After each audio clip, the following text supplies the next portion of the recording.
Marie, la mère de Jésus dans la Bible, c'est la partie 2.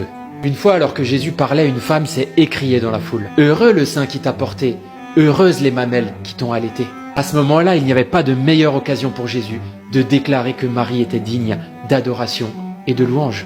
Mais quelle a été la réponse de Jésus? « Heureux plutôt celui qui écoute la parole de Dieu et qui la garde. » Pour Jésus, l'obéissance de Dieu était plus importante que le fait d'être la femme qui l'avait enfantée.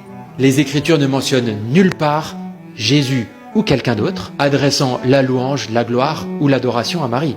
Marie était là au pied de la croix de Jésus. Marie était là le jour de la Pentecôte avec les apôtres. Mais Marie n'a plus jamais été mentionnée après le chapitre 1 du livre des Actes. Il n'apparaît nulle part que les apôtres auraient confié un rôle prédominant à Marie. Même la mort de Marie ne figure pas dans la Bible. Il n'y a aucune trace de son ascension ou d'un quelconque rôle exalté qu'elle aurait dans le ciel.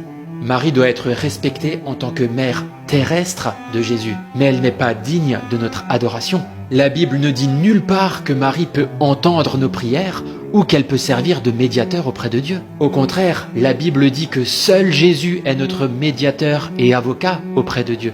Si elle se voyait adorer ou prier, elle dirait sûrement la même chose que les anges ont répondu, « Adorez plutôt Dieu ». Marie nous donne elle-même l'exemple en adressant son adoration et ses louanges à Dieu seul. Soyez bénis.